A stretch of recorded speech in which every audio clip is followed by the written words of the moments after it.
Bem-vindos ao Bancada do Bioschematics. Hoje, nossa análise forense vai fundo no Samsung Book NP550XDA-KH2BR. A gente vai dissecar a engenharia dele e descobrir se a ficha técnica corresponde à realidade ou se é só marketing. Se você curte uma análise técnica de verdade, baseada em dados, sem enrolação, já deixa o like e ativa o sininho. Isso fortalece a engenharia de verdade. E como já é tradição por aqui, nós preparamos um pacote de preservação técnica completo para este equipamento. O link está na descrição. Bom, o ponto de partida da nossa investigação já é um grande mistério. Pensem bem, em pleno 2023, com a 12ª geração de processadores Intel já sendo o padrão de mercado, por que a Samsung, que é um nome gigante em inovação, lançaria um dos seus notebooks mais vendidos com um processador de 2021? É exatamente essa anomalia que a gente vai investigar hoje. E aqui está a primeira evidência. Apesar de no papel parecer um equipamento defasado, os dados de mercado não mentem. Ele chegou na 15ª posição dos mais vendidos do ano, ou seja, um sucesso comercial inegável. A grande questão é, como? Então, vamos começar oficialmente a investigação. A anomalia de mercado está bem na nossa frente. Um notebook de 2023, de uma marca de ponta, com um processador Intel Core i5 de 11ª geração. É uma contradição técnica que com certeza merece uma análise bem mais profunda. E quando a gente olha para os concorrentes diretos, o cenário fica ainda mais intrigante. 2 posições acima na lista de mais vendidos, a gente encontra o Acer Aspire 5. Mesma categoria, mesmo ano de lançamento, só que com um Core i5 de 12ª geração, que é tecnicamente superior. Do ponto de vista da engenharia, a Samsung se colocou de propósito em desvantagem de performance. E olha, essa não é uma desvantagem qualquer. A gente precisa lembrar que o pulo da 11ª para a 12ª geração foi gigantesco. Foi ali que a Intel introduziu a arquitetura híbrida, com os núcleos de performance e os de eficiência. Isso deu um ganho massivo em multitarefa, o que torna a escolha de engenharia da Samsung ainda mais curiosa e, à primeira vista, até meio sem lógica. Agora, vamos para a primeira pista de verdade. Uma pista que, na verdade, estava escondida o tempo todo no nome do produto. A nomenclatura que a Samsung usa não é aleatória. Ela funciona como um mapa estratégico que mostra exatamente onde cada produto se encaixa.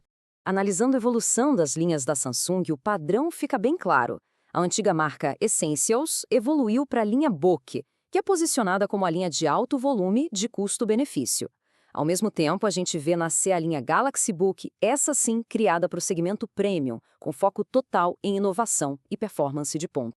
Portanto, os dados nos levam a uma conclusão bem direta. O NP55XDA-K2BR é um book, ele não é um Galaxy Book. A engenharia dele não foi pensada para ser líder de performance, mas sim para dominar em volume de vendas na relação custo-benefício. É um produto de valor e não de performance. O mistério começa a se dissipar.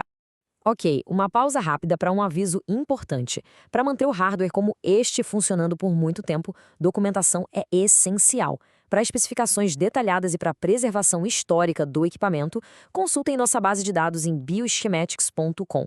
E se precisarem de peças de reposição ou insumos para manutenção com procedência garantida, visitem nossa loja oficial no Mercado Livre. O link está aqui na descrição.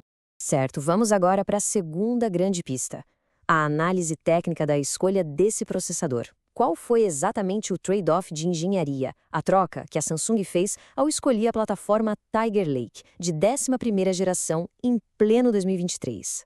Como a gente já estabeleceu, a grande limitação técnica da 11ª geração é não ter os e-cores. Isso cria um gargalo de projeto e multitarefa quando a gente compara com a geração seguinte. Foi um sacrifício consciente de performance multicore. Mas por quê? Mas aqui está a chave dessa aposta. A 11ª geração foi a primeira a trazer os gráficos Intel Xi, e isso na época foi um salto gigantesco em relação à 10ª geração. E o mais importante, para o usuário comum, a performance gráfica era muito parecida com a da 12ª geração. Então, a aposta de engenharia da Samsung foi a seguinte: a percepção de performance do usuário intermediário estaria muito mais ligada à fluidez dos gráficos do que à potência bruta da CPU. A agilidade dos gráficos Xi, junto com um preço bem mais agressivo por usar um chip mais antigo, essa seria a fórmula do sucesso. E como vimos, funcionou. E é agora que a nossa análise tem uma reviravolta. Aquela comparação inicial com o Acer Aspire 5 foi útil para a gente entender a defasagem técnica, mas o Acer, na verdade, não era o verdadeiro concorrente do Samsung Book. O concorrente real estava só uma posição acima na lista, o Lenovo IdeaPad 3i. E olhem só os dados. Ano 2023, categoria intermediário e o mesmo processador i5 de 11ª geração. Isso prova que a decisão da Samsung não foi uma anomalia isolada. Foi, na verdade, uma estratégia de mercado coordenada entre gigantes da indústria. Com o processador sendo exatamente o mesmo nos dois, ele deixa de ser um fator de decisão. A batalha, então, muda de campo. A escolha do consumidor passa a ser definida pela força do ecossistema de cada marca, pelo design, pela percepção de qualidade e, principalmente, pela tela. Um ponto onde a Samsung sempre aposta na força do seu nome. Isso nos leva à fase final da nossa análise. O sucesso dessa estratégia toda criou um legado que a gente vê até hoje no mercado. A era da estagnação lucrativa, baseada numa plataforma de hardware de longa duração. Essa linha do tempo mostra bem o ciclo de vida absurdamente longo e lucrativo dessa plataforma i5 1135G7. Ela foi lançada lá em 2021, foi consolidada em 2023 por este Samsung Book que a gente está analisando e a prova definitiva de que a estratégia do bom o suficiente deu muito certo. A conclusão aqui é inevitável.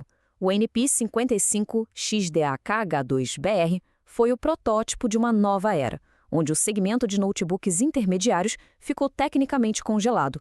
Isso acabou criando uma espécie de plataforma zumbi que permite às fabricantes focarem todo o investimento em pesquisa e desenvolvimento no mercado premium, que é mais lucrativo, enquanto mantém o volume de vendas com uma tecnologia mais antiga e de baixo custo. Com todas as evidências analisadas, chegou a hora do veredito técnico final aqui do laboratório Bioschematics. Em resumo, este equipamento é classificado por nós como uma compra situacional. Ele é ideal para aquele perfil de usuário que quer uma marca de confiança, mas tem um orçamento limitado. Por outro lado, deve ser evitado por quem busca performance de ponta ou inovação. No fim das contas, ele é uma ferramenta de contenção de custos, não um marco da engenharia. A engenharia é uma ciência colaborativa. Por isso, agora a gente quer saber qual foi a experiência real de quem usou essa plataforma. Deixe o seu relato técnico aqui nos comentários. Essas observações de campo são extremamente valiosas para toda a nossa comunidade. E se tiverem sugestões de hardware que vocês querem ver analisado aqui na bancada, deixem nos comentários também. Os pedidos selecionados vão receber o link dessa análise como resposta. Lembrem-se, ciência e dados acima do marketing. Até a próxima análise.